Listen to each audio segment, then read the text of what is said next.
Did you know that St. Luke's University Health Network, based in the Lehigh Valley, Pennsylvania, has been recognized by the U.S. government as the highest performing health system in the United States for quality? You heard right. St. Luke's #1 recognition affirms our status as the top leader among the most respected healthcare providers in the nation, including Houston Methodist and the Mayo Clinic. To state it simply, if you want to receive the best care when you go to a hospital, come to St. Luke's. Katz and Cosby, entertaining and informative on the Red Apple Podcast Network. Let's go now to General Keane and find out what's going on in the whole world. Yeah, and boy, are there a lot of details, especially vis-a-vis China and Iran. General Jack Keane, retired 4-star general, also chairman of the Institute of the Study of War, senior strategic analyst for Fox News. What are your thoughts about what we're hearing came out of this meeting with Trump and President Xi? Well, I think, first of all, this meeting is important to each one of them. They know full well, and actually President Xi said it, that the most important bilateral relationship that exists in the world is between China and the United States. And clearly it's recognized we have two superpowers here, one that's been a superpower of the United States post-World War II to the present, and China, an emerging recent superpower, both economically and militarily. And that's one thing, but what makes it quite challenging is that they're competing. China wants to dominate and control the Indo-Pacific region, and they've said it time and time again, and they certainly want to take control of Taiwan, and that was their #1 issue at the summit.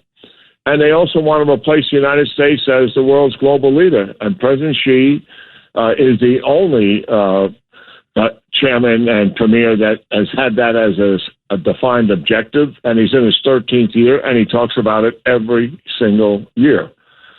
So, yes, this relationship is important. The personal relationship, Rita and John, is important to each of them, and they talk about it. They know that they're rivals and adversaries, certainly. Their eyes are wide open, but they're both attempting to make this work, and they both believe a personal relationship and keeping animosity and confrontation down is going to enhance the relationship of these two countries. I think the big thing that President Trump wants out of this is correct the trade imbalance, specifically wants them to purchase our soybeans and aircraft, and I think there's been an agreement on that. They made an agreement on this, Rita and John, the last time, and China only did 50% of it. But I understand that the people who are dealing with it, Trade Representative and also Treasury Secretary Bessent, believes that China is going to come through this time. And the indication is they have begun to come through on the precursors that go into manufacturing fentanyl in Mexico, and it's been so devastating to our population in the United States. In the past, they said yes and then blew it off. This time the indications are they're actually doing something about it. Taiwan. That is their issue. What did they want to achieve here? In a simple way to state it, weaken the United States support for Taiwan. That, I think, is what they're trying to achieve here. And it was the only truly confrontational issue in terms of their language. And the language that President Xi was using, a little unusual for him when he's dealing with rivals in the room. He has said this before when he's just making public statements to an audience or to an interview, and that is that Taiwan is their #1 issue, and if the United States in any way resists this, it could lead to conflict and obviously a major crisis, and he believed it to be extremely dangerous. President Trump and his people, interesting enough, told the Xi government that they did not want to make this summit central discussion to be Taiwan. They wanted it to be economic focused and particularly trade, tariffs, and business opportunities for the United States in China. That's why he brought all of those CEOs that we've all been watching on television. But China, they obviously have what they want to say, they're going to say it. And Taiwan was their central issue.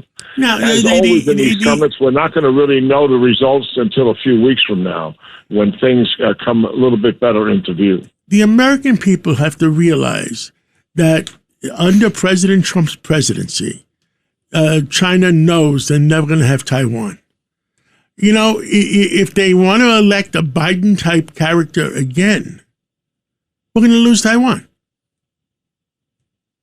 My opinion. Yeah, just my opinion. I think, John, you're 100% right. They've seen Trump in the first administration and how he was willing to use military force to accomplish a political objective or to stop something bad. And that's the problems that he inherited. This time, with 4 years intervening between those presidencies, he came in. And to use a word that he has said, and I have said it as well, the world was a mess when he came in. And because adversaries were taking advantage of U.S. leadership. War in Europe for the first time, consequentially, since World War II. Obviously, Russia invades Ukraine. War in the Middle East, consequential, the most challenging war Israel has been in since its very inception, when it was dealing with multiple Arab nations attacking them at once. And obviously, President Xi has been very aggressive, not only in the Pacific region, but also in the Western Hemisphere. And look what Trump did. He pushed away China from Venezuela by capturing Maduro, and the regime answers to him now, not China.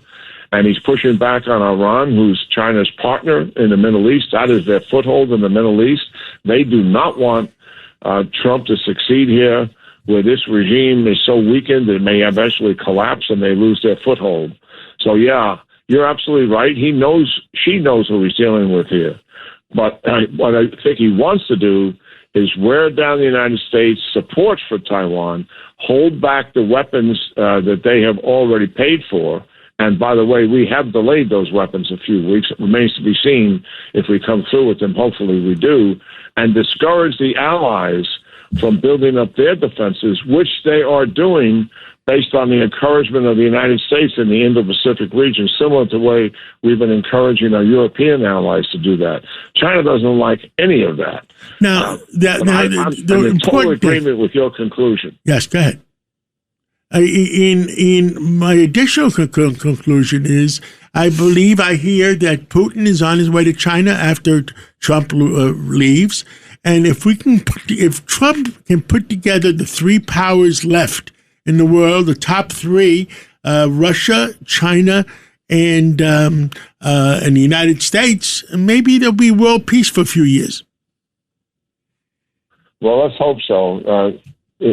President Trump he's a realist and a pragmatist at the same time. He takes the world the way it is and deals with it and doesn't try to pretend that it's the way it used to be. This is what I'm dealing with, and I'm going to confront it. And you've got to give him a lot of credit for seeing it that way. And he would rather not have to use military force to accomplish political objectives, but he doesn't back away from it when he needs to. We have seen other presidents, particularly Obama and Biden, both, they get paralyzed, John and Rita, by the fear of adverse consequences, and therefore they don't act.